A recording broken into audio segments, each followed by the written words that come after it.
comments? I used to spend quite a bit of time in Hillwood and all the small towns because I was doing CDBG when I worked with that. Oh, really? Yeah. We were still trying to get rid of house houses and one of my prime things in rebuilding in the lower income community.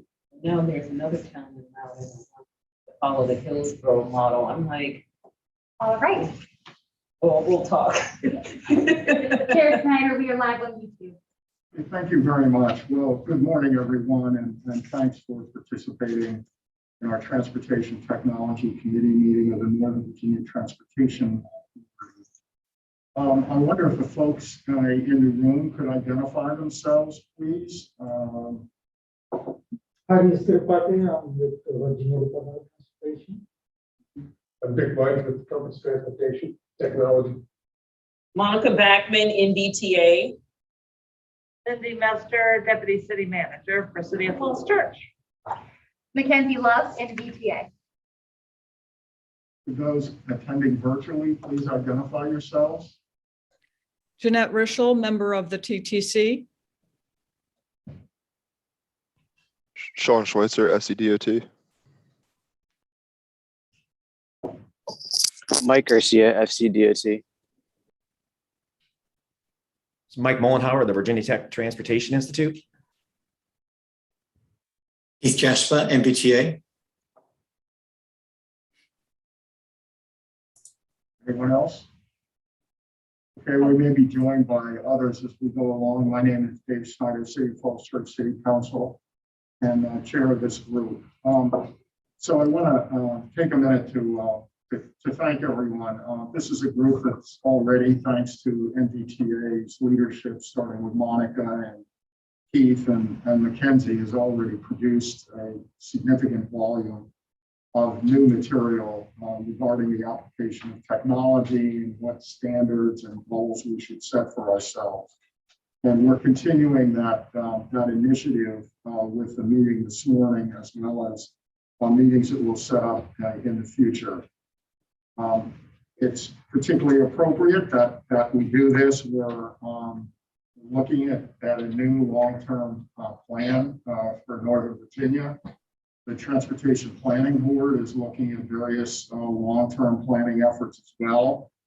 Technology has always played a role in what we do, but its potential to address equity, environmental issues, as well as moving folks more effectively and efficiently is something that we want to thoroughly explore and implement consistent with what we think will make the greatest contribution in all of those areas.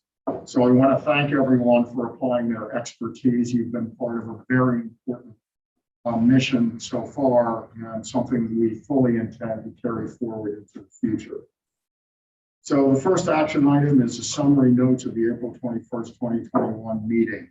Does anyone have any comments about those notes? I'd entertain a motion then that they be approved. Move approval. Move approval, Chair Snyder. Thank you. Any further discussion? All those in favor signify by saying aye. Aye. Opposed?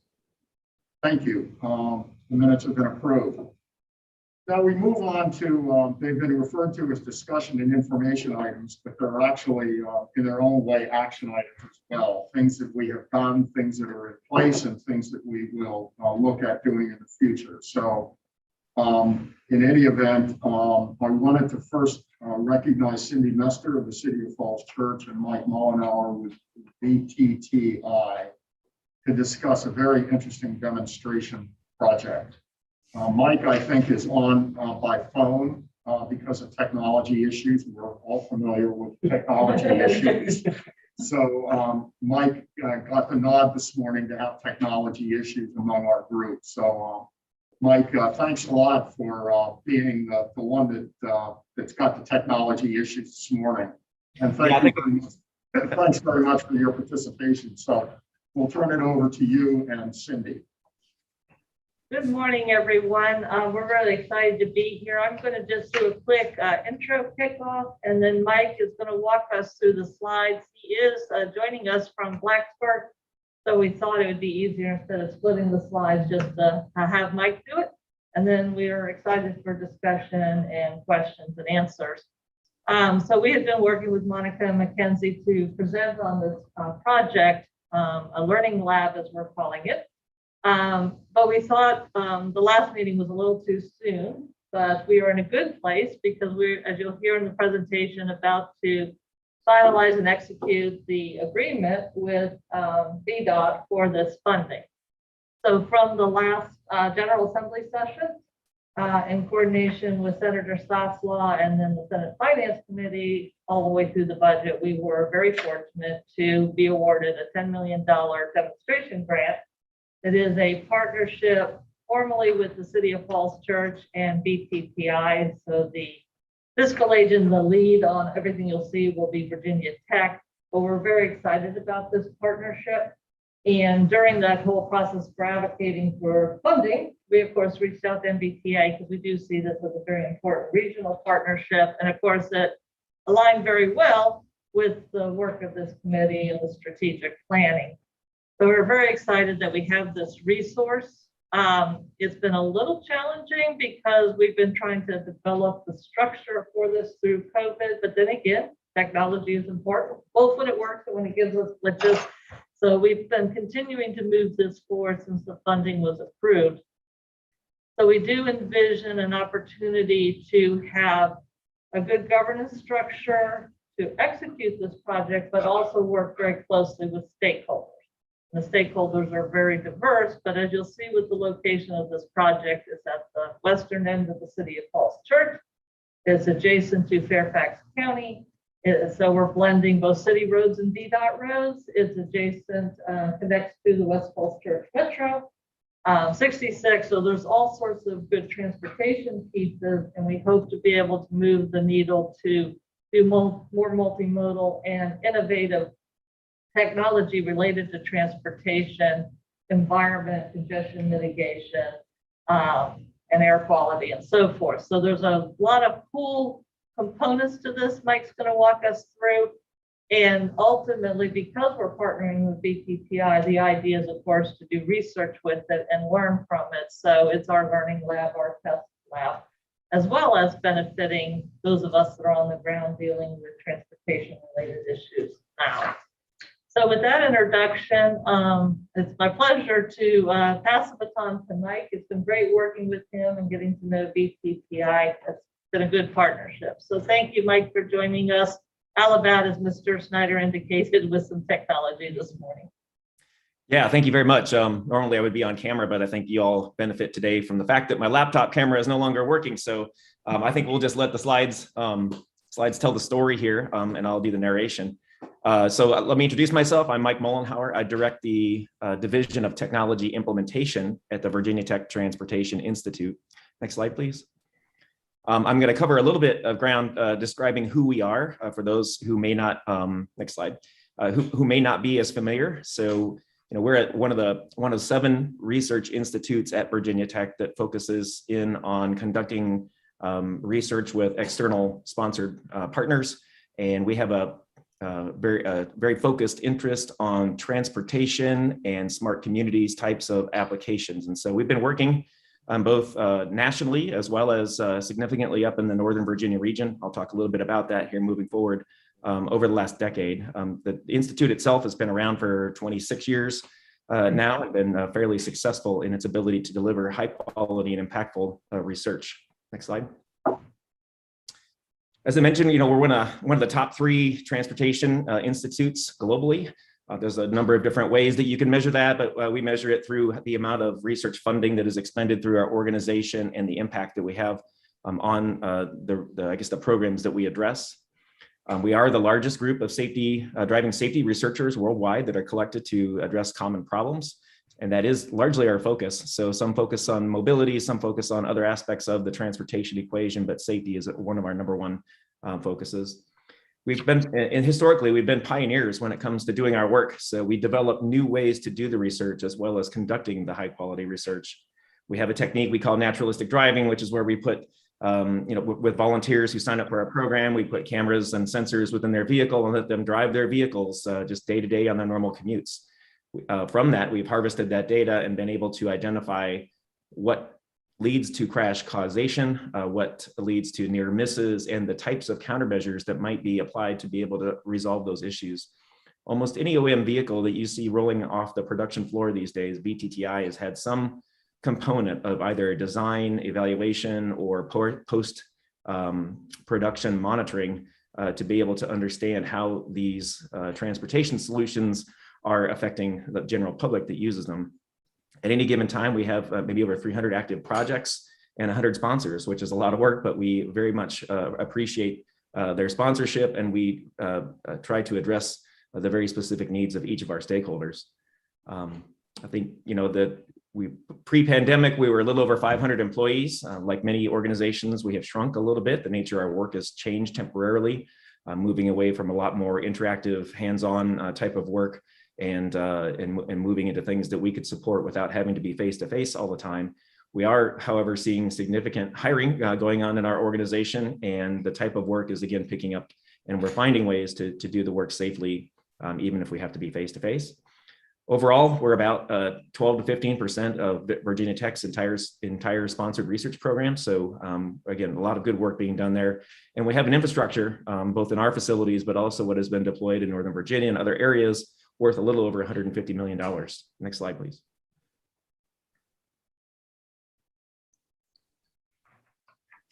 So this is for those who have not been down, and for anybody on the call, you're always welcome to come down and visit, give us a shout, and we will look for an opportune time where we can show you our facilities and the types of work that we do. In the middle, where it says Office Annex and Smart Road Control VTTI operations, those are sort of the main buildings of VTTI and the original. We've also to the left and maybe down a little bit, we've also added several other buildings that we call it Building 2, but it houses a data center, our IT operations, and our data analytics groups. Automation Hub that you see there is another facility where we're focusing in on automation and being able to bring in proprietary programs so that people can do research, with the privacy that is required. We have all the capabilities of keeping programs separate so that we can work with OEMs on proprietary projects without having them worry about having intellectual property or any other PR types of information being shared across the group. The long road on the right that you see trailing off into the hills is what we call the Virginia Smart Road. It's the freeway section of that road. It's about 2.5 miles long. It's constructed to match the standards of a limited access freeway. There is an intersection here that has a cabinet that is configured similar to what you would see in roughly any other VDOT cabinet. And that helps us when we want to develop applications. We see a common environment and a common infrastructure, then we can build around that and be able to test those types of applications, knowing that if we eventually migrate them to a live operational environment with VDOT, that they'll be in a good space to do that. And so we have quite a capability on that smart road, being able to produce weather effectively. So there's a lot of poles. They're effectively the same thing as you might see on a ski hill for making snow, but we had to develop our own nozzles. And so we created those to be able to support, precipitation, anything from a really, really heavy rain, a downpour over 2 inches per hour to fine mist or a fog. And if the weather treats us right, we can create snow and ice for doing research in those areas as well. There is reconfigurable lighting along that roadway as well, so that you can reposition luminaires and sensors to be able to do adaptive lighting, looking for motion and things like that, to understand how we can change the lighting to be able to save energy, but still provide adequate lighting to promote safety. So those are just a few of the highlights. There's much more to it than this that you would see if you came down for an in-person visit. So again, the invitation is always open. Next slide, please. I mentioned that we do work outside of the Blacksburg area. So again, our main campus is down in Blacksburg, but we have a presence in Northern Virginia. So we've got, we like to think of this as the Virginia Connected Corridor Living Lab. So we've done connected vehicle research with VDOT and the Virginia Transportation Research Council for over a decade. Sort of the initial part of this is on the smart road. On the right-hand side, you see that we've got technology that is very similar to what is deployed in Northern Virginia. And so when we develop new applications, we like to do them on the smart road first, where we can manage and control all of the variables in the environment and do that safely. And then as we gain confidence with those applications, and prove their level of safety, that we can then migrate them to a production test bed. So then if you look at on the left-hand side, you'll obviously recognize much of this area, but sitting just outside the Beltway, we have the Northern Virginia test bed. It includes equipment that has been deployed along 495, I-66, US 50, US 29, and Route 7, as well as some along Gallows Road as well. And so this is effectively a live operational environment. These are radios. We have dedicated short-range communication. And for those who are not familiar, this is how we can make the infrastructure talk to vehicles that have connected vehicle equipment.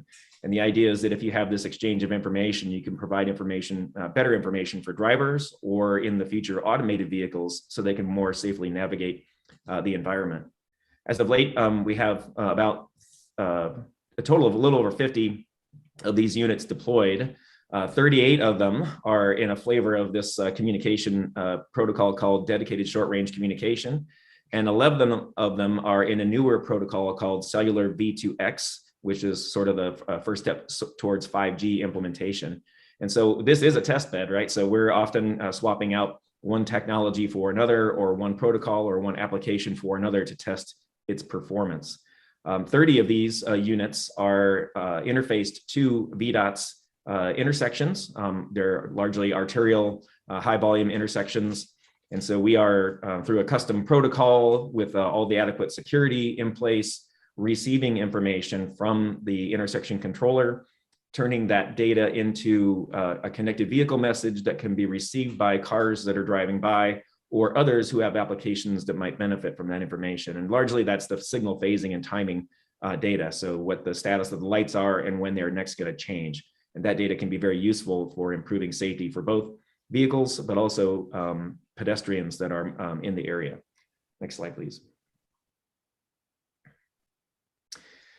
Beyond the intersection, interfaces that we have in Northern Virginia, we are now beginning to test smart intersection technologies. These are becoming much more prevalent in pilot deployments across the United States. So these use some combination of camera, LiDAR, radar to evaluate all of the, actors or vehicles and pedestrians that are moving through the scene. We have selected and evaluated these technologies and deployed them in the Blacksburg area, very close to our campus and stadium, which gives us a really nice opportunity to evaluate the quality of data we get from these systems when they're under stress. So on game day, when the intersection is full of both pedestrians and vehicles, it's a really nice opportunity to be able to measure how effective they are, both in accuracy, reliability, and whether or not they get overloaded.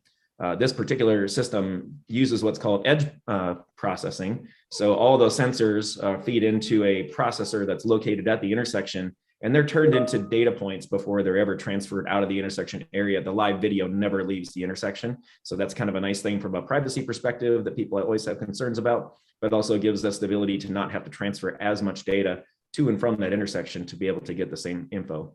All this information can be used to support applications such as identifying where conflicts occur between pedestrians and drivers.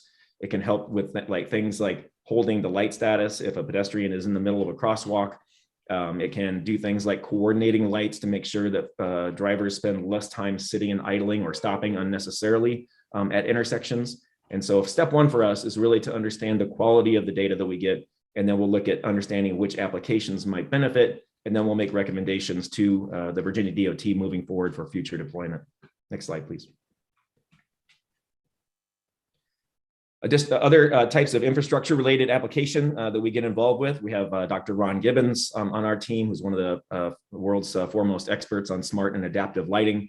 This is where we develop approaches to lighting where we really change the intensity at a level or a rate that is below human perception. So the lights can come up or down and you don't really notice it. So it's not like they're flashing on and off, but we can bring them up or down based on the level of activity that is occurring at a given area. So there might be a sensor of some kind that's located on or near the light poles that can feed information into the luminaires, and they will adjust as needed. Now we have some pilot deployments going on in the Blacksburg area, and there are other ones around the region that we are also studying as well. And these have a huge benefit to be able to improve both the amount of energy that's being pushed into these systems to be able to keep them available, but also making sure that we maintain safety and we reduce the negative effects of having a highly lit environment in the nighttime hours. So it's a really interesting program and a really nice way to improve, I guess, the condition of living for everyone in the community. Next slide, please. Another program that we've been involved with recently, and again, I'm giving you these projects to give you a sense of what some of our history is. We partnered with Fairfax County, Dominion Energy, VTRC, the Department of Rail and Public Transportation to deploy a low-speed shuttle. It's called Relay. It operates between the Dunn-Loring Metro Station and the Mosaic District. These are, I guess, kind of a newer type of automated vehicle that it really drives kind of a fixed route, and it takes people on a real transportation need, right, going from that metro station to the Mosaic District. And in order to make this vehicle work well in this environment, because it does operate at lower speeds, so it's capped out at about 12 to 15 miles per hour, we needed to coordinate with the traffic lights. And so we already had some of that short range communication equipment interfaced to the intersections in the area. We had to add an additional intersection to support it. The vehicle, it reads and interprets that data coming from the intersection and understands if it can cross the intersection safely. And so we also put camera systems on board the unit that provide 360-degree video coverage so that we can identify when there are conflicts between the shuttle and pedestrians, if there are any. And so we evaluated this for about 6 months and provided feedback to the operational group that was working with the shuttle itself. We developed a variety of different countermeasures. As you're all probably aware, the traffic in that particular area is fairly aggressive, and it sat right outside of the entrance to a Home Depot, which meant that we had contractors that were in a big hurry coming into and out of that facility all the time. And so, we look for ways to make this a safer deployment and made our recommendations both to the operational group, but also to Nvta, National Highway Transportation Safety Administration, about the safety of this deployment. Next slide, please.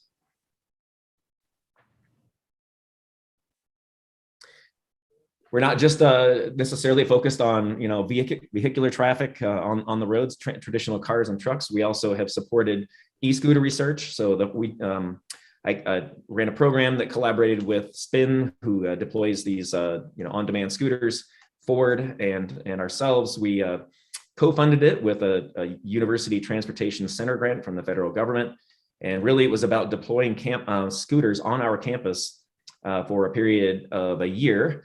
And there were 200 of them that were deployed. We put our instrumentation equipment on about 50 of them and collected data to understand, what are the safety issues that we're seeing across the country with the riders of these scooters. There have been reports of significant injury and significant nuisance-related issues with respect to parking and clutter on the sidewalks. And there's really not been much information to be able to inform public policy, including rules and regulations about where and how they can be ridden and where they can be parked and so forth. And so we've worked with Spin to develop a program to collect this data. We're understanding where the pain points are with respect to infrastructure and how the roadway system is designed and where these scooters can be most safely ridden. We are now entering into a second year. Our data collection was impacted a little bit by COVID. We had to shut down for a period of time, and we have some initial results that we're pretty confident in, but we would like to be able to bolster that with a little bit more data. And so we're going to run the program a little bit longer, and then we'll be publishing guidelines and recommendations for communities for how to deploy these scooters safely. Next slide, please. So I mentioned before that we do a fair amount of outreach with stakeholders. These are some examples of consortia activities that VTTI has led or participated in significantly. One is called the Automated Mobility Partnership. This is where we brought together 9 OEMs or automakers, and they wanted to collaboratively fund a research effort to be able to look into pre-competitive common problems that they all have to deal with. And so we had a lot of data sitting around from that naturalistic driving data collection activity that I mentioned earlier.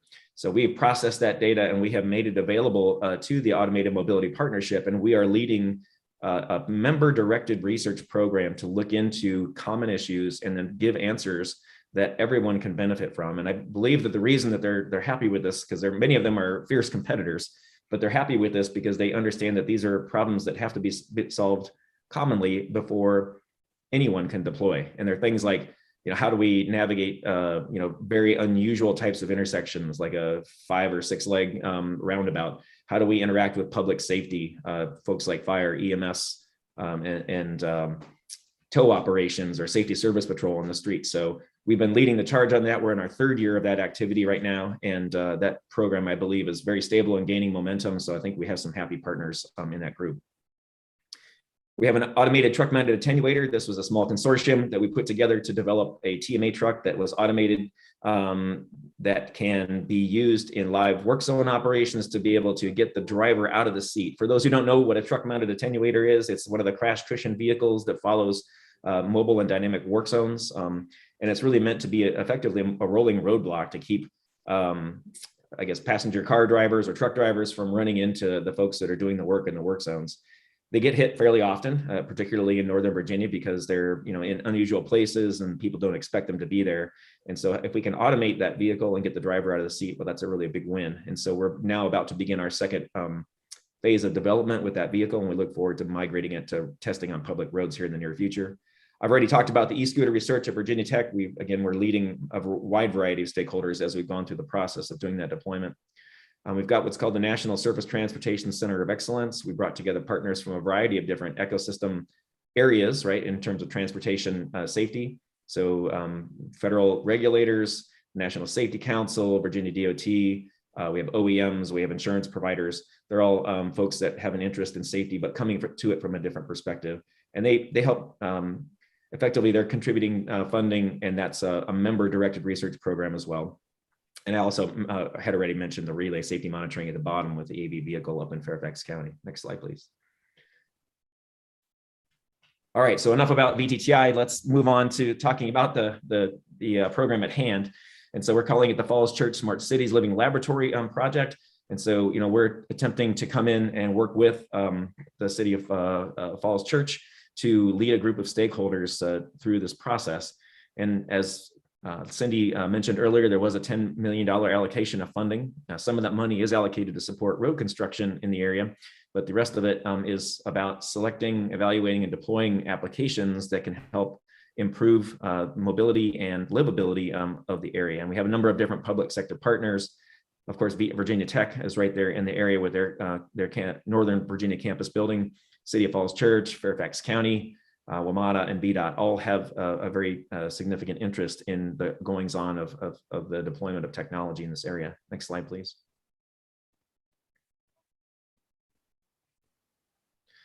This is an initial developer sort of dissection of the area. Again, we mentioned that there are multiple partners. So we have WMATA with their space near the West Falls Church Metro Station at the very top. We have Virginia Tech kind of sitting in the middle. And again, these are site renderings that are preliminary, so don't take what's there as being the final layout of what that will look like. But there is a boulevard that will connect, I guess, that kind of runs through the Virginia Tech property. And then there's also the high school in the upper left, and then the other areas with that Falls Church has the space that Falls Church has in the area. A significant amount of investment will be made in the area, and it's going to be adding, a wide variety of both live, work, and play facilities, including parks and so forth. So what we really want to do is to, maintain, a high quality of livability in the area while still being able to support the mobility challenges of having the metro station right in the area, as well as the high school, which both have, a high level of, flow at various times of the day. So that will be part of what we try to address with the technology that we're looking at. Next slide, please. These are artists' renderings, again, or developer renderings of what they would like the space to look like. All of this is a little bit TBD, but that gives you a flavor of what the space will look like. So we're looking for a high level of livability. There'll be residential space as well as retail in the area, and we're trying to make this as livable and as high quality as possible without disrupting people's lives. Next slide, please.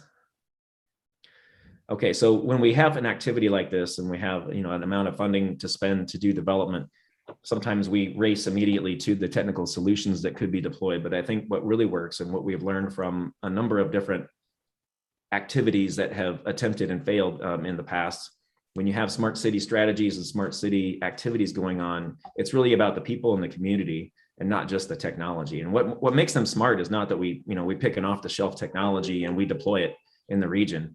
It's got a lot more to do with how you connect that together, how you make it workable for the citizens that are living in the area.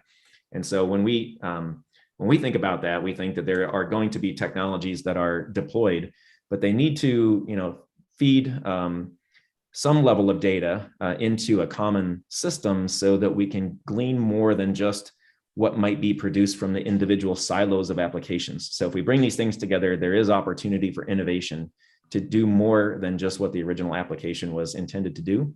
And so we'll be looking at opportunities to do that.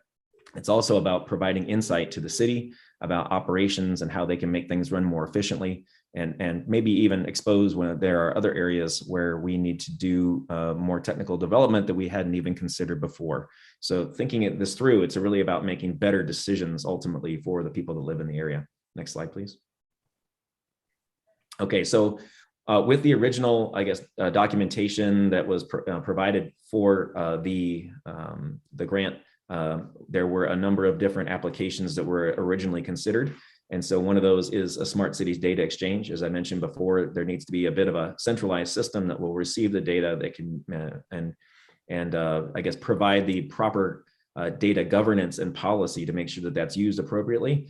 And that will be part of the funding allocation. We do believe that there's great opportunity for adaptive lighting in the area to be able to save energy significantly, but also improve safety and make it a livable environment. Smart parking and payment. I believe there's at least 3 different organizations that are managing parking to be able to provide something that's smart so that we understand where the parking spaces are that are available and be able to pay for them through one easy system would be an excellent advantage. The less time you have people driving around looking for parking spaces, of course, there's significant energy savings. There should be significant safety savings because they're not driving extra miles trying to locate a space. And so that'll be something else we look into. Next slide, please. Smart intersection technology. Again, this is about understanding where the actors are and what trajectory they're on. And we will be looking at deploying this in the area as well. It can support a wide variety of applications, everything from, looking for giving warnings to drivers that are approaching red lights, giving them information about whether to slow down or, drive at the speed that they're at so that they don't have to wait at the red light. But we'll also look for conflicts and understand, are there ways that we can improve safety at that intersection that we haven't understood in the past? There will be tools that we provide to access this data, again, so that others who want to tap into the data to improve, or to build applications that can improve conditions in the area can do that. And as we mentioned earlier, there's about $2 million that's been allocated for the roadway and infrastructure development itself. Next slide, please. In addition to these applications, we're also looking at the potential for other types of deployment. So one would be automated shuttle and/or package delivery. Again, we have to really assess the flow of traffic and understand where and when that makes sense. But these are technologies that have been considered, and they can potentially improve conditions. And that if you don't have large delivery trucks running through the area and blocking potentially double parking to deliver packages, if you can do that in a more simplistic and lower impact way, then that's something that might be very valuable. And things like on-demand microtransit. So this would be effectively transit vehicles that can be scheduled and or hailed effectively, similar to how you might hail an Uber, a Lyft vehicle. And we'll look into whether or not that's an opportunity here as well. Smart waste management has been a technology that's been deployed in a number of other smart cities areas that seems to be low-hanging fruit. Adapting sensors that can be put into garbage receptacles that can report their capacity and whether or not they need to be serviced. It can really minimize the number of garbage truck trips that can go through a particular area. So in other pilot programs, we've heard reported that it's over 80% reduction in garbage truck trips through an arena. So that's a real benefit if we can make that work. And then other unique embedded sensing systems. Where there is fiber underneath the road, they can do things like understanding the temperature, sound, and strain. That gives information about whether the conditions are freezing or not on the road, give you information about traffic flow, crowds, where they're developing, and where there might be a need for additional, I guess, changes to the infrastructure and or traffic controls in order to improve conditions. Next slide, please. All right, so we believe the key elements here, number one, you need a solid technology base in the area. So an ability to talk to those through high bandwidth and low latency communications is obviously very important for us. Applications that tap into a wide variety of data sources can be, I think, provide more unique opportunity to improve mobility, health, security. And I think we'll look into those applications as time goes on. Again, that's part of what we'll be doing in the first phase of this program, is to understand what are the needs, and then what are the applications that can match up to that. And we, of course, do want to support user engagement. And this is by both providing information about what's going on in the environment or with the program, but also receiving feedback about how things are working once the deployment begins. Next slide, please. So our current status, we had a kickoff that we held up in Blacksburg. Thanks to everybody for coming down who participated in that meeting on July 21st. And we're really working to establish a governance structure that everyone's happy with respect to the stakeholders. And we have established also some initial working groups. So we know we have some immediate needs, and we want to hit the ground running when the final planning grant begins. And so we have already started talking. Again, these are sort of pre-award of the actual contracts and so forth to do the work. We have created group charters. So when we create a subgroup, we want to make sure it understands what it's doing to keep it on track and make sure that the scope is appropriate, and that it has a life only as long as needed. And it will largely include folks from the main working group, but also may include others from the environment, people that are experts in their particular domain area or that have particular connection to this area might be involved. So what we have done is established a statement of work. And when I say we, this is the Virginia Tech Transportation Institute. We've established a statement of work for an initial 4-month planning project. And really that's for, and that's a contract that'll be between VTTI and VTRC. And we're expecting award now on November 1st instead of October 15th. There were a couple of final contractual issues that needed to be worked out before award could occur. But the latest is we'll begin that November 1st. And really the whole goal of the planning project is to define a phase 1 project plan. The phase 1 project plan will address establishing the steering committee and all the working groups. The idea here is to determine all the immediate needs and priorities. And since there is development going on in multiple phases in the area, we need to understand timelines, understand what are the underlying technologies that need to be considered and deployed as this infrastructure is being put in place, so that we don't have to go back and tear it out and put it in again later. And so we're really working to create what is a phase 1 plan. It doesn't necessarily mean that every component of what we'll be doing with this grant will be defined in phase 1. There may be a phase 2 or a phase 3, depending upon how we look at the applications and what the plans are for the area. So again, we expect that to take about 4 months, and we expect the actual phase 1 to commence shortly after the planning grant is completed. Next slide, please. I think that's what I had to speak with you about. So I'll take any questions that you might have, or Cindy, if you have anything else that you would like to add to what I have spoken about, please feel free. Thanks, Mike. And if I could, Chair, I just want to kind of wrap it down with it being a great Northern Virginia partnership. And obviously, as you saw for the slide, a big redevelopment area, both the city's 10-acre redevelopment area adjacent to our high school and middle school, and the Virginia Tech opportunity in between to the WMATA redevelopment. And that Boulevard corridor is that connected road that really would run from Route 7 to West Falls Church Metro, and it also has a 66 VDOT ramp. So it's a great opportunity to do all that pedestrian safety, regional, environmental partnership, but and we're excited to be at this point to really start taking it off. And you all got to see some of our information that's just come to this point, your first presentation on slides. So with that, Chair, thank you for the opportunity to share this with the committee. Thanks a lot. Does anyone on the committee have any initial questions? And you don't have to ask them all today. You can follow up an email, and I'm sure we'll address those. Any initial questions?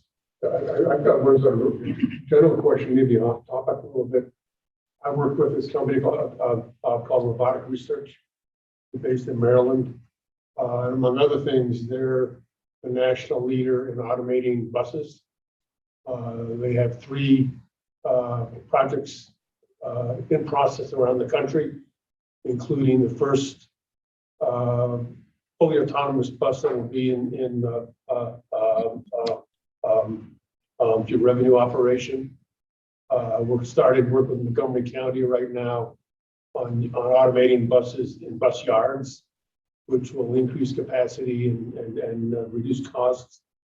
There's just a lot of stuff going on in this area, and I think you guys should know something about it. We had a couple of demo days a month or so ago and invited the NVTC staff to come. I guess it didn't work out with their schedule. We'll be having more of these. You can come out. They have a fully autonomous level 4 electric bus in Clarksburg, and people can go and ride on it and run it around, see that it works. But there's a lot of things you can do. I can send you one of the reports we did that describes the whole range of things, including things you can do that don't require a fully autonomous bus. That would be great. I'll certainly give you my business card afterwards so we can connect. And Mike's been trying to gather a lot of, for those that he doesn't know, gather those additional stakeholders and information. And Mike, I know you were at a recent conference up here in the area, so you've been doing more networking and outreach. So. Yeah. I wanted to mention that we do have familiarity with the robotics research and New Flyer and some of the pilot deployments that they have going on, as well as Perone Robotics and Green Power. So they have a 16-passenger vehicle that they're also able to map and go deploy in these areas. So we do consider and look for opportunities. And my experience with these deployments is that you have to, with a level of advancement of the automated driving systems that are out there today, you really have to look for the right, I guess, deployment opportunity and fit the vehicle and its capabilities to it. And so that you can't, in my opinion, you have to be very careful, because many revenue generating existing lines span a wide variety of what we call the operational design domain. So a lot of different road types, a lot of different types of intersections, and not every automated driving system is ready to tackle those things out of the box. And so I think we try to evaluate it from the need perspective and then fit the technology to it. We had spoken with New Flyer and Robotics Research about a Department of Energy grant to look at deploying their technology. And so again, that's where I've had a chance to get to know it. But I think, it's a very, very fast changing technology space. And we, as Virginia Tech, try to stay on top and or in front of that as much as possible. But your point is well taken, that there's often a need to keep everybody up to date, including even ourselves, right? We go to conferences, we talk to the providers as much as possible, and we try to be, Virginia Tech itself tries to be an honest third-party broker, and that's what we're going to try to bring to this fall's church program as well. And that I know that in the past, sometimes folks get a little starry-eyed about the promises that come from these technology providers, and we have to try to help sift through that to make sure it's appropriate for where we want to do the deployment. And again, it's always a challenge to try to stay in front of that, but the opportunities are great, and we'll look for ways to engage both with the folks that you mentioned, but others that are out there as well. I think this stuff has to be, you have to fit the right area. The ODD, the operational design domain, is very important. Agreed. Beyond starry-eyed. Yep. If you've seen, I wrote a report I've done 3 reports for the Society of Actuaries that summarize the status of autonomous vehicles. The most recent one we did over the summer, and I forgot, we haven't met for a while. I've sent it out to people on the committee. I will do that as well. And I agree, the stuff has been overhyped. But I think the buses are not starry-eyed. They actually operate, they're being deployed. You have to make sure you find the right application for it. And that's for example, as I said, we're working with Montgomery County right now to use it in the bus yard in an area that no one else will ever see, but it's going to it'll allow them to increase the capacity of the yard, reduce costs, reduce damage, make sure the buses are out on the street and not being fixed. So there's a whole range of things you can do with it. And this stuff has been overhyped, but I think in certain applications, I would disagree with your calling them starry-eyed. I think we're beyond that. Well, I don't want you to mischaracterize my comment. I think that there are sales pitches that are being done. This is not a sales pitch. I'm not an employee of robotic research. So everyone, if you can bring to the attention of Cindy and Mike the information that you mentioned, that would be very helpful, and it can be considered for potential integration into this project. So very, very useful. Another area that I'm interested in is microtransit, and I'm hoping that this will also be a test bed for microtransit. That is useful not only in urban areas, but in areas where you have clusters of mixed-use buildings that may be in areas that are more rural. So I'm particularly interested in this being a test bed for microtransit. So hopefully that will be reflected in where this project goes forward. Again, we can take additional questions now or send them in by email. Yes. Chair Snyder? Yes. I have two questions, if I may. Sure. Okay. My first question is regarding the low-speed AVs, the circulators. Are these crash tested as are other vehicles?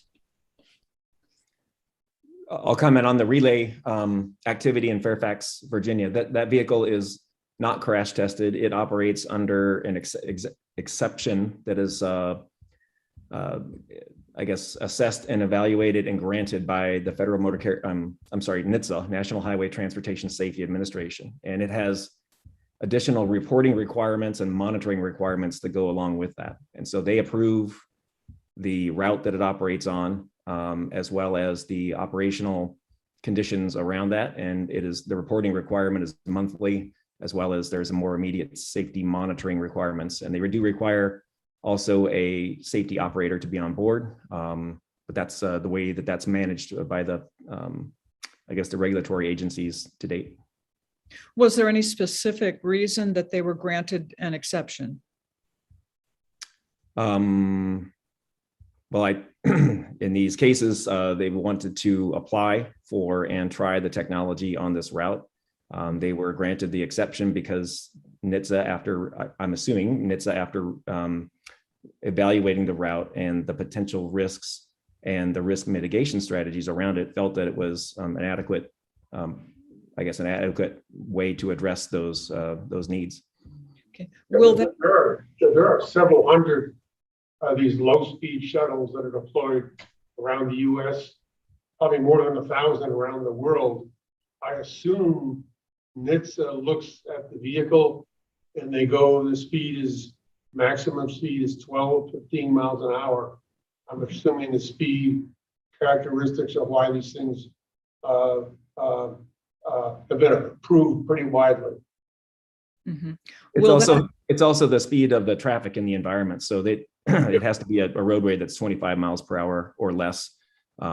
There's a wide range of features, I believe, that they look at along the route to understand whether it's safe enough or not.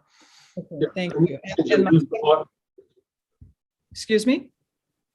And my second. Used a lot in specialized locations. Okay, specialized locations. Thank you. My second question is regarding the sensors in the trash cans. Are they in both the trash and the recycling bins?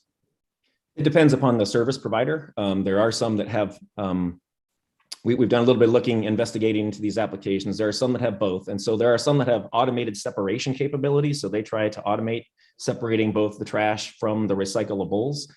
Some include compactors that have like solar arrays on top of them. They'll compact the trash, again, further reducing the number of trips that need to be involved. So yes, it depends upon the provider and the solution that is selected. The reason I asked is because I'm curious if the sensors are capable of distinguishing a recycling bin that has contaminants in it, such as pizza boxes, containers with fluid in. Since the standards in China were made far more strict, haulers are now fined if they bring contaminated truckloads to the recycling center. And often a contaminated recycling truck will end up going to the dump rather than to the recycling center. So I'm just wondering, how far advanced is this technology? Well, again, we've done enough of a review to say that we understand that they're advertising that they have these automated separation capabilities and they can identify when there are issues with, I don't know if it's down to the specific contaminants. That's something we would need to look into more.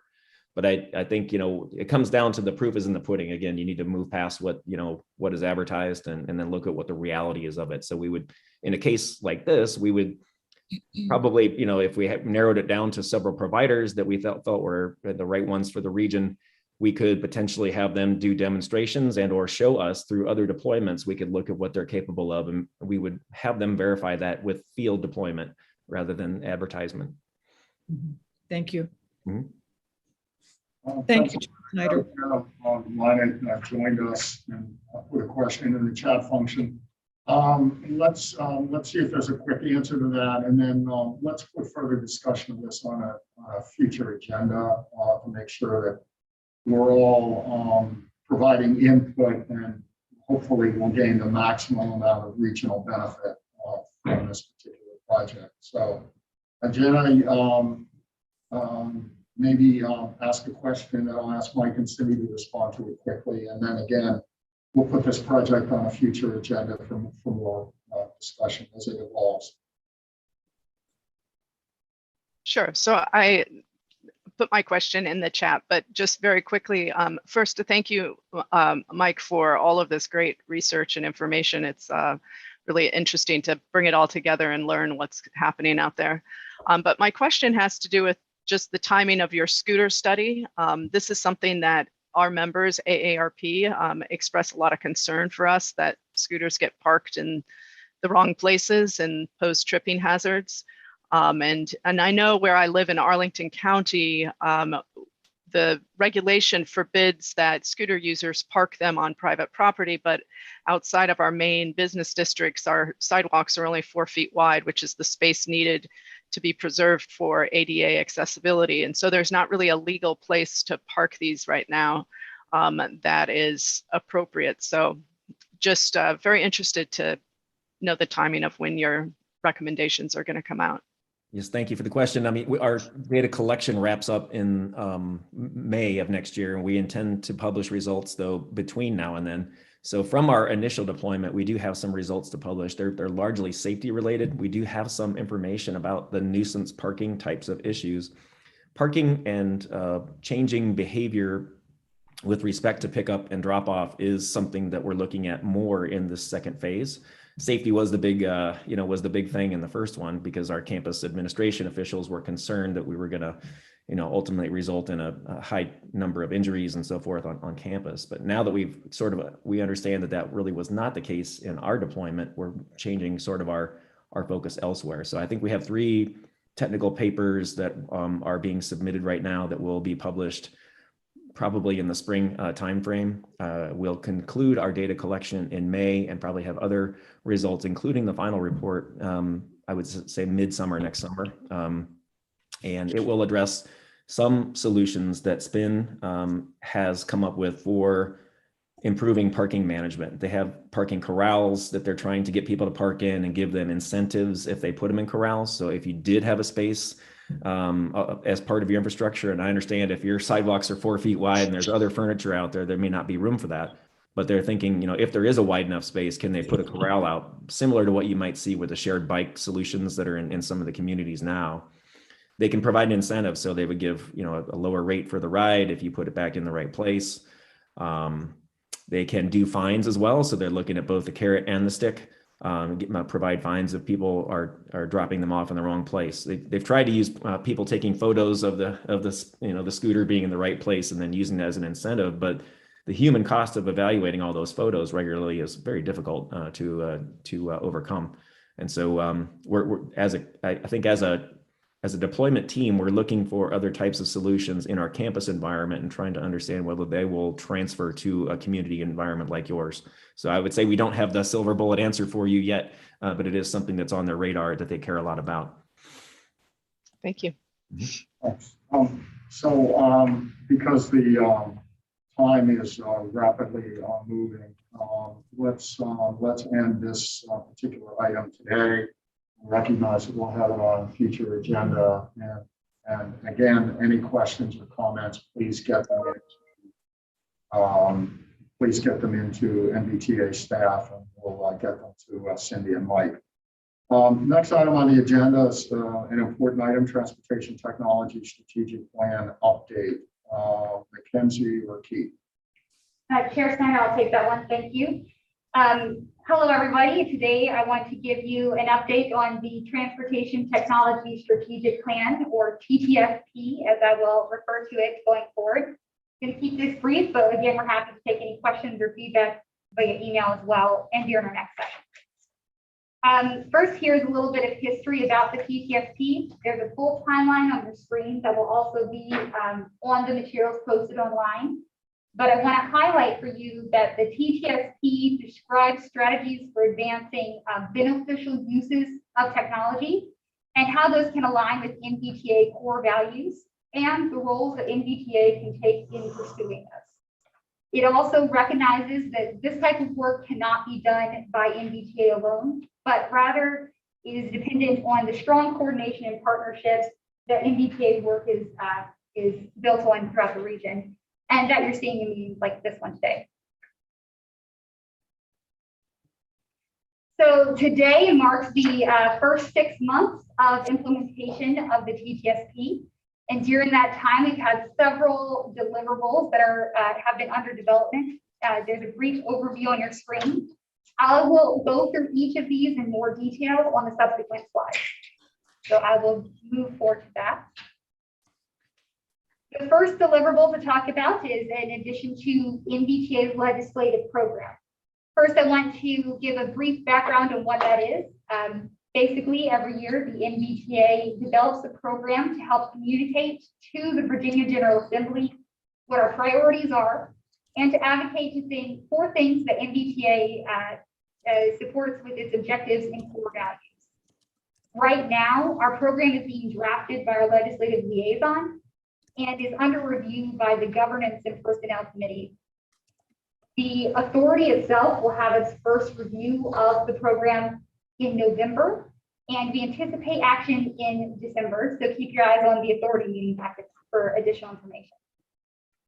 The topic I want to bring to your attention and highlight today is a new addition to the program that focuses on TTSP related topics that has been proposed for addition to the legislative program pending authority approval. This section could be updated every year with topics as they become more timely and relevant, but all of those topics would be supported by the TTSP. This year, the proposed focuses are electric vehicles and support for continued funding of pilot programs and research initiatives throughout the Commonwealth. Another deliverable we've been working on through the TTSP in these first 6 months is a series of 3 white papers. In the interest of time, I will go over some brief highlights of those white papers, and then I'll take a pause to see if you have any immediate feedback or suggestions for additional topics to be covered within them.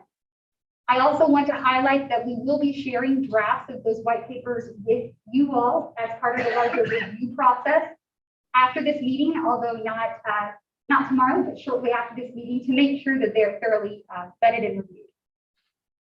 The first topic that we covered in these white papers was emissions, and we wanted to look at an overall state of affairs in regards to emissions. And so the first takeaway here is that between 1990 and 2019, there was a 48% increase in vehicle miles traveled, or VMT, across the country. And that led to transportation accounting for 29% of emissions nationwide. In Virginia, more specifically, transportation accounts for 32.3% of energy consumption, but 48.6% of emissions. So we wanted to look at and use this white paper as an opportunity to expand our understanding of the potential for electric vehicles, or EVs, to impact those statistics, both currently and in the future as they are adopted more widely. Some high-level takeaways were that, in general, EVs generate less emissions than conventional vehicles. So that would be gasoline-powered cars, trucks, those types of things. But we also found that the composition of energy sources in the grid that the vehicles are charged with does make a significant impact in their ability to impact emissions. In Virginia, for context, the largest source of energy used on our grid is natural gas, and coal accounts for only 4% of energy consumption, meaning that these EVs do have the potential to really help us reduce emissions depending on their rates of adoption. I'll move on to the next white paper, which was an evaluation of an emerging technology. And the first technology we looked at was one that you saw as an example during the development of the Ttsp itself. And that was an autonomous and also electric shuttle, similar to the relay shuttle that was just discussed. To do this evaluation, we first took the technology and held it up to Nvta's responsibilities and found that it was a great match because they help reduce congestion and they're efficient in terms of time and energy in movement of people. So we gave that a green rating as an example. We also found that this technology was supportive of Nvta's vision statements and our core values of equity and sustainability. In regards to our third core value of safety, we gave this technology, the AV-EV shuttle, a rating of yellow. This does not mean that we would in any way inhibit the development or adoption of that technology, but rather that we think additional due diligence is needed on our part to understand the potential impact. The reason in this case for yellow rating for safety was that although these shuttles have the potential to reduce crashes by removing fallible human drivers from the context and potentially interacting with traffic more safely, there are still policy and technology-based hurdles that they need to overcome to achieve those benefits fully. There is a great deal of additional detail about all of this in the paper that we will be sharing with you, but I also wanted to provide, for a point of comparison, an overview of a second technology, which was also presented to you during the development of the Ttsp, which is personal autonomous and electric vehicles. You can compare the shuttle use and the personal use. We use the same methodology in this paper and in the summary on your screen, which is the first look at the relevance of the technology to Nvta's responsibilities. And here we found that these vehicles have the potential to help reduce congestion, but they could also contribute to it depending on the way they're adopted and the way that they're used and the policies developed around them. Similarly, they have the potential to improve movement of people in an efficient manner or not, depending on how things are developed. And for that reason, we gave them a rating of yellow. We also saw a connection to the vision statement in a similar fashion, since that's built on our responsibilities. And with our core values, there was a bit more of a mix with this technology. For example, we did give personal, autonomous, and electric vehicles a rating of red for equity for the time being. And I, again, want to emphasize, this does not mean that we would in any way inhibit the development or adoption of the technology, but rather we think that we'll need a little bit more upfront work to make sure that we can maximize the potential benefits and minimize the potential harms.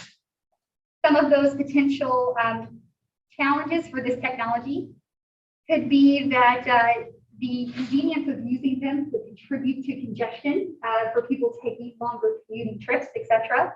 And that they could be expensive, potentially prohibitively expensive at the point of entering the market, which may make them difficult for some individuals to access.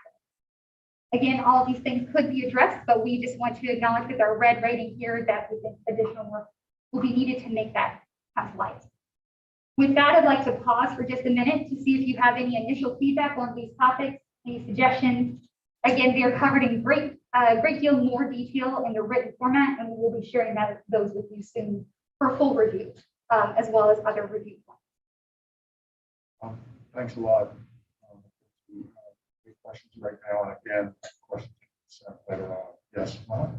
Yeah, just a quick thought on the equity side of it. When you compare to current transportation mode of single occupant vehicles driving or personal vehicle driving, a lot of people that have mobility challenges, or the senior citizens or young drivers, that get the benefit that they're not getting today because they're limited in their ability to drive in complex urban environments, that they will be able to move around and provides that positive effect of giving some people a chance to move around mobility that they don't have today. So I don't know if that's a completely red or it's a yellow. There are some benefits and there are some impacts you need to mitigate, and it's probably something to be cautious about instead of saying red. That's just my initial reaction to that. Thank you, Hari. And if I may respond, we did address the topic of improved mobility, especially for those with any sort of physical limitations or any individuals with disabilities of any sort in the white paper. So I look forward, if you have comments on the topic as well, to make sure that we address that as thoroughly as it needs to be, because that's a great point. Yeah, I'll send some detailed comments. More general, the companies that are leading the business, Waymo, Cruise, and whatever, they have no plans to sell the vehicles to individuals. They plan to make it automated taxis.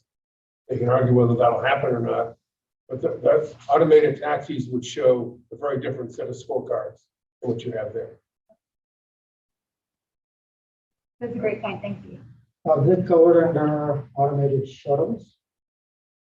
If you have an automated taxi, would that be covered as an automated shuttle? You have a separate topic there.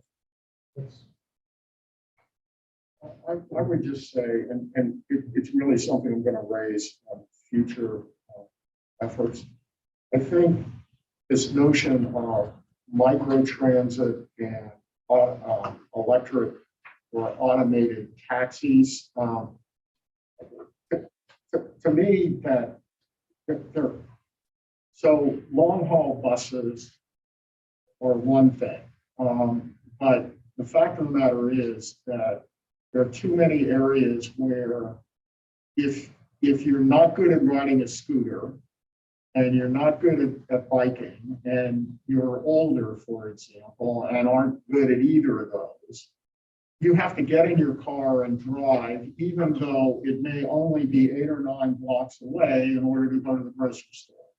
So there are different needs in different environments, but just using the City of Falls Church, we're 2 square miles, right? One would think that you would never need to use a car, but the reality is huge numbers of people are using a car because there's no alternative unless you're really good at riding a scooter or a bicycle bike share. But that is not okay for a large percentage of the population. So that's just an example. And I would say that it's not just in highly urban areas, but is also an issue moving people from more suburban environments into clusters of commercial. So to me, we're not getting at the multiple types of transit that would serve multiple environments effectively, and how you could tie micro transit into longer haul transit are for me, questions. So I guess I'm leaping ahead, but based upon these comments, there's more work that I think would be really valuable. And I'm assuming that any vehicles we're talking about going forward have to be electric vehicles or zero emission vehicles, because if we're talking about fossil fuel vehicles, we're totally missing the environmental aspects. Just some initial comments to tie some of these things in. And then you go into the commercial side, the same thing. I mean, how are we going to urge the deployment of all these delivery vehicles to be electric? It's for zero emission, whatever the technology is going to be, zero emission vehicles. And how rapidly can we convert that fleet? So anyway, sorry for that, but those were a couple of things to talk about. Other discussions about what you see on the screen now. Mr. Snyder, if I could, you raised feedback off of your last point. Our consultants for the transaction update told us the life cycle for a car on the road is 17 years, which is higher than I thought, but it's 17 years. So I really do think we need the federal government to step in a bit as well. You remember years ago when they had cash for clunkers, they got a lot of the older vehicles off, but if the life cycle of a car on the road is 17 years, but we want to embrace technology, there is a mismatch regarding how do we have these EVs on the road, but still when you have half the fleet, or I don't know, whatever the number is still fossil fuel, how do we balance that out? And there's a parallel, which is if we provide microtransit, then the evolution to everybody's individually owned cars obviously needs to be, if we can, shorter, but you've eliminated the need to use those vehicles for a lot of trips, frankly, today where ideally they shouldn't need to be used. Absolutely, absolutely. Okay, great, thanks for those comments. So moving along, Mackenzie. Yes, Chair Stein, I do have a few more slides for you on the Ttsp, but we also have a few questions in the chat from our virtual members. I believe one from Mayor Rischel and one from Jana. If you would prefer to unmute yourselves and ask your questions audibly, please do so. Otherwise, I can read them aloud for the committee. Thank you. Thank you. Could you clarify for me if platooning applies to personal vehicles or public vehicles or both? I would say that platooning could apply to any autonomous vehicle depending on how they're deployed.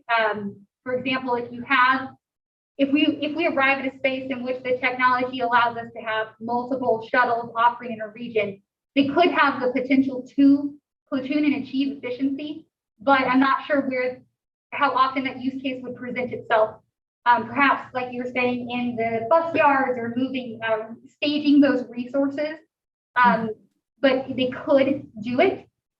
Most often, the use case that I see discussed in research and in the field is concerned with individual vehicles, be they used by a private owner or be they shared by the general public through something like a ride-hailing service. All of those could platoon as well when the technology is sufficiently advanced and adopted.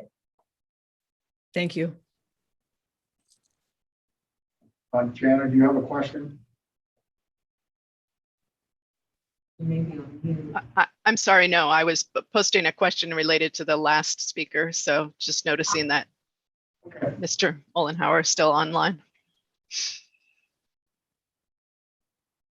Okay, well, there'll be lots of opportunities to pursue all of these things in the future, but thanks a lot for the initial questions and the initial comments. Mackenzie, please. Thank you. I will keep this next bit brief, but we also wanted to let you know we made a few updates to the Ttsp itself in the last 6 months. Most of those were small and tweaks, updates to relevant initiatives, etc. But we did add a technology timeline for the purposes of contextualizing the plan and giving you an idea of major technology developments throughout the years and how those compare to NVTA's history. There's a very small screenshot included on your slides there, but we will also share the updated TTSP document with you. Going forward, we will also be considering if additional strategies should be added to the TTSP, and we've heard suggestions around 3 topics, and we'd encourage any additional feedback you have about the 3 that I'll discuss in a moment via email, or any suggestions that you might have for additional topics. We can, of course, consider those. The initial recommendations we received were for a strategy on autonomous vehicles that would be synergistic with our existing strategy that aims to reduce the potential for zero occupancy passenger vehicles, to have a bit of a wider scope to focus on autonomous vehicles more generally. Another suggestion was a strategy on freight and how technology can be used in that regard, and that could be the commercial vehicles that the chair spoke about earlier. And finally, the personal delivery devices or sidewalk robots. You know, if you were on the GMU campus and have a meal delivered to you, those devices have the potential to expand in the region as well. So those are some topics that we're currently considering, and we'd appreciate your feedback on those or any additional items. Mackenzie, I would just add microtransit. Microtransit? Yeah. Absolutely, we will add that to the list. Thanks, and again, we'll take comments on that as well. Okay. Absolutely, and finally, I wanted to cover for you the other next steps that we will be addressing in the next 6 months of implementation. To just touch on them briefly, we will do additional evaluations of technologies as appropriate and as they enter the market. We'll work on integrating the TTSP with transaction in a variety of ways, including through scenario analysis work and outreach, and potential scoring criteria or eligibility options that consider the goals of the TTSP. We'll also continue outreach more generally and to work on white papers like the 3 that I presented to you today, as well as using them as a jumping off point for the development of any potential transportation policies, of course, which would undergo thorough committee review. We will also look into potential technology-related refinements to future NVTA 6-year program selection processes, but after the adoption of the updated transaction that is underway now. And again, we'll consider any additional strategies that should be added to the TTSP and its action plans, like those discussed this morning. I believe that is it for the TTSP update, and Chair Snyder, when you're ready, we can turn it over to Mr. Jasper to give an update on transaction and how that integration is working out. Sure. And let me just ask committee members to please send in any questions and comments about Mackenzie's presentation. So let's turn it over to the transaction survey. I actually found this really fascinating stuff. So Keith, go ahead. Thank you very much, Chair Snyder, and greetings to members of the committee. I will be brief. I've just posted in the chat box a link to the transaction survey results, at least the interim ones. Mackenzie, if you could just quickly advance the slides. I wanted to touch on a very small number of points. This slide talks about the approach and the sampling. If you go to the next slide. This one talks about the distribution of the respondents by geographic area and certain kind of demographics. I will note that the respondents as a group were kind of skewed a little bit towards Arlington, Alexandria, and Falls Church. And so the way we're presenting the results is intended to kind of drill down a little bit to see how various sub-regions responded to the survey, as well as the region as a whole. Next slide, please. So just focusing very specifically on the topics related to this committee. On the left, you see some reactions to how people feel about potentially using electric vehicles in the future, and on the right, some reactions related to potential future use of autonomous vehicles. No great surprise here, but it's good to have the validation.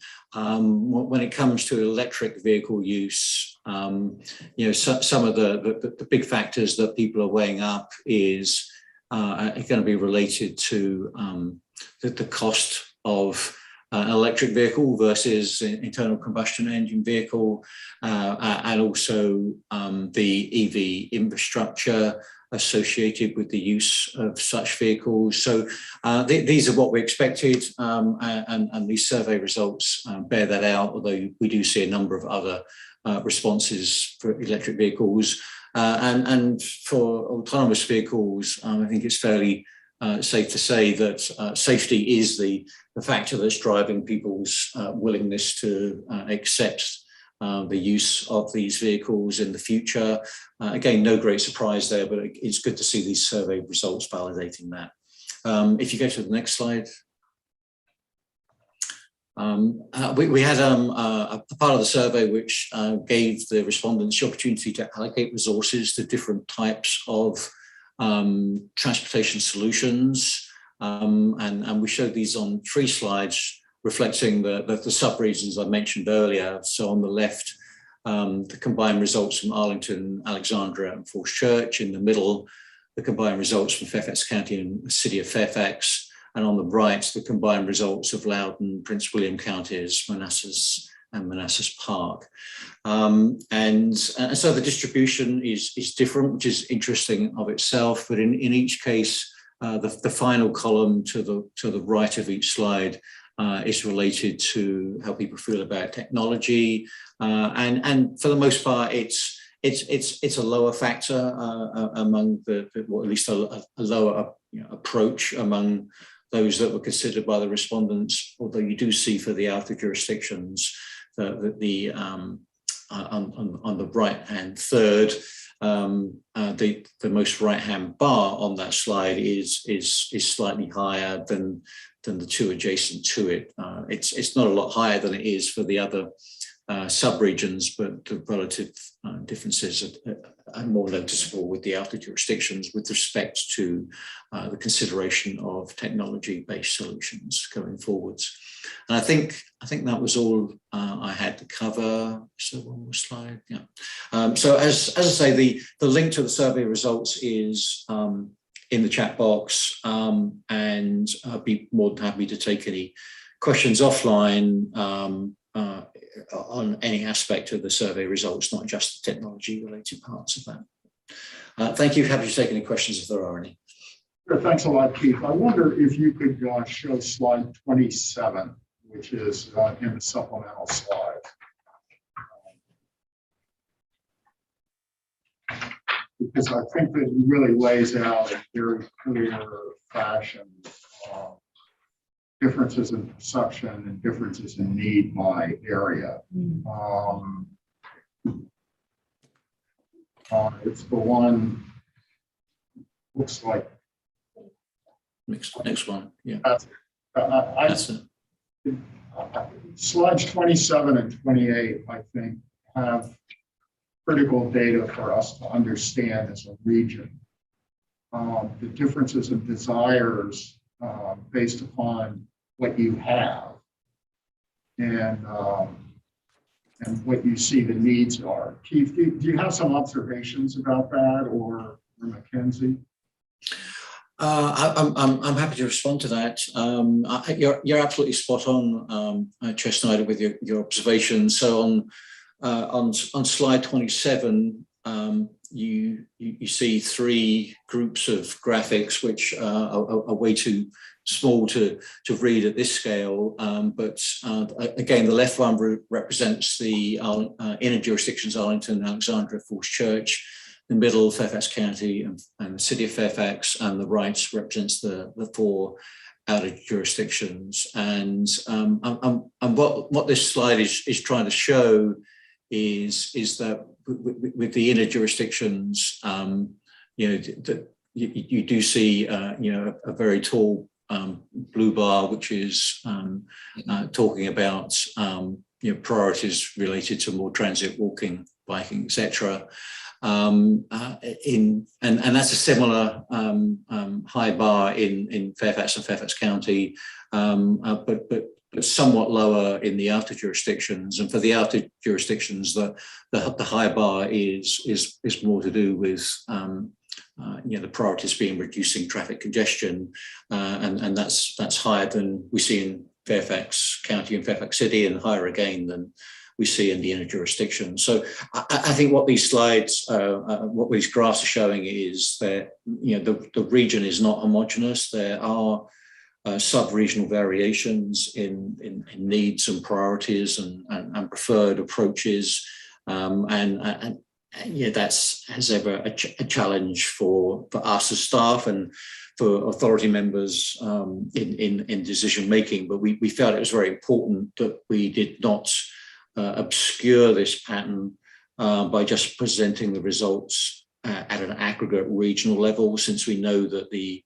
responses were higher in some parts of the region than in others. So we kind of disaggregated them to some extent to pull out these sub-regional variations. With the next slide,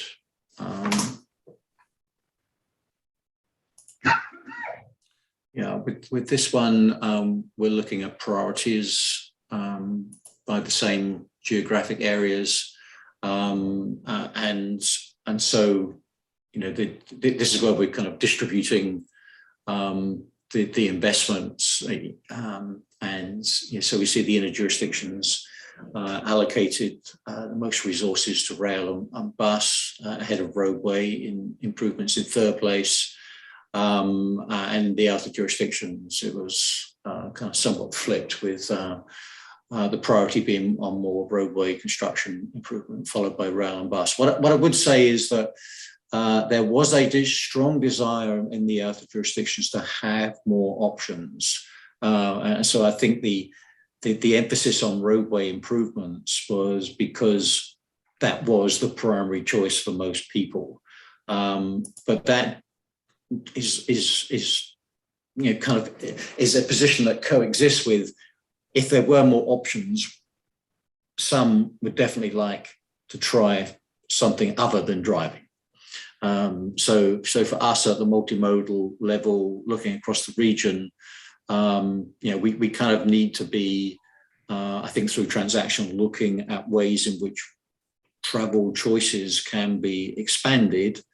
And technology has a role in that, but at the same time, we probably need to also be open to tactical improvements in roadway conditions wherever that makes sense. But getting the right balance is going to be a challenge.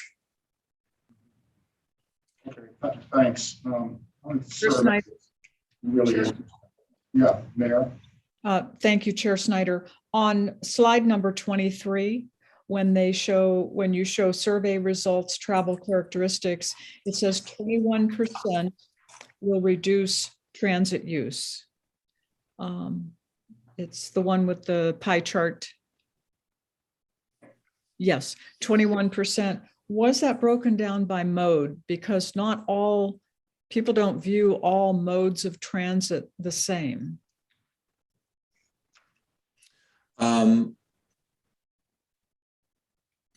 I'd have to go back and double check to see how that question was worded, but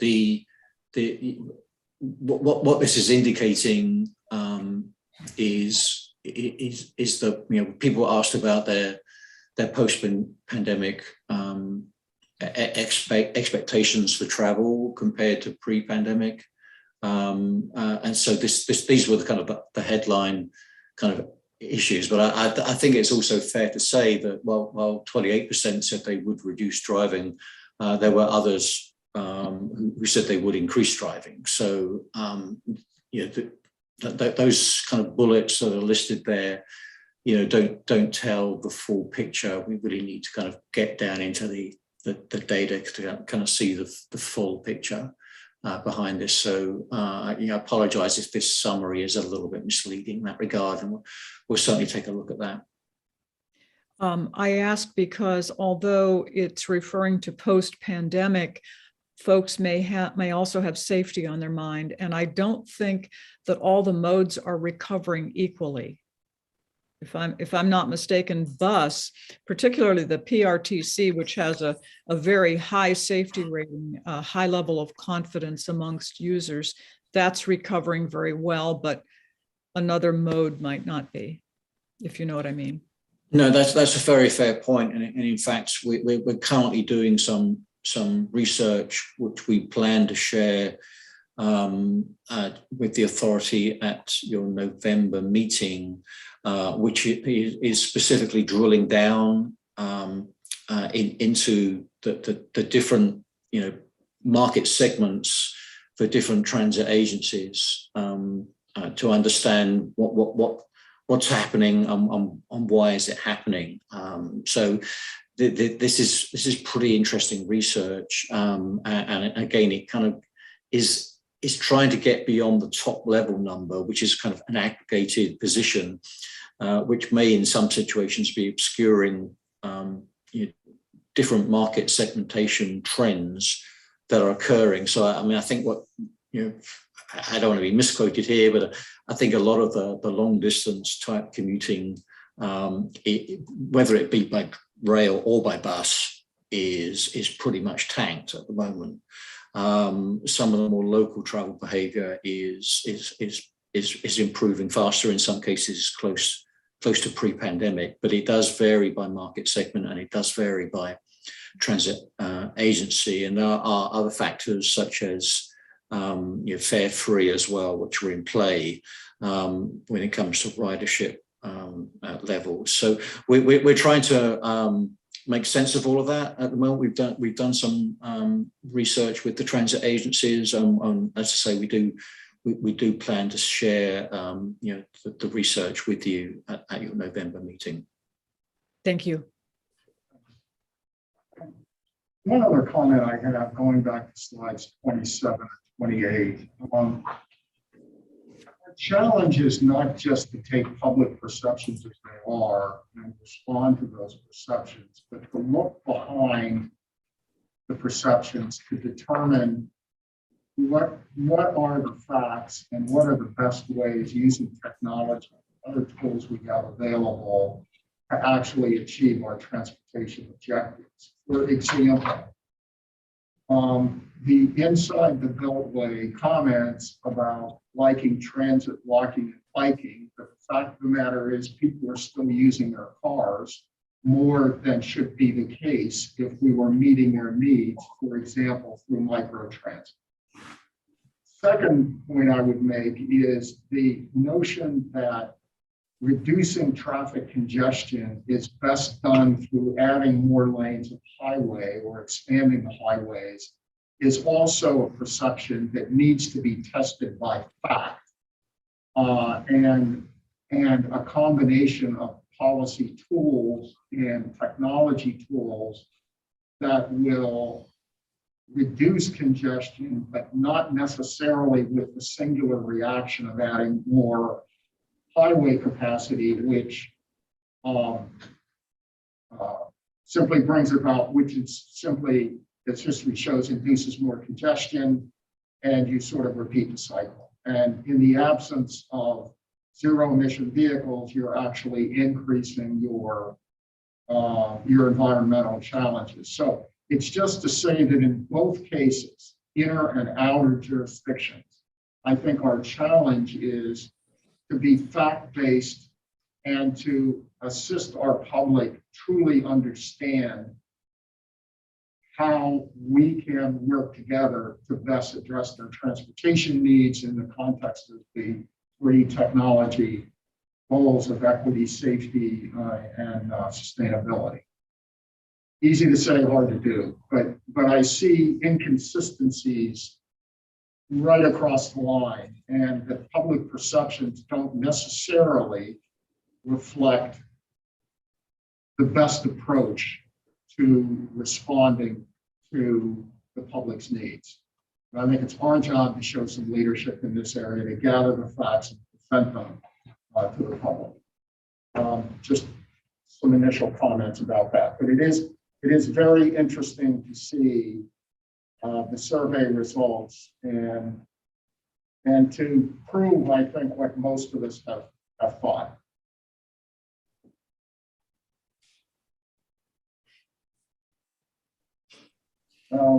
Okay, any questions or comments for Keith right now?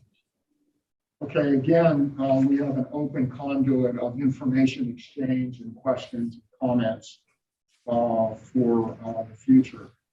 Now I'll turn it over to our CEO, Monica Bachman.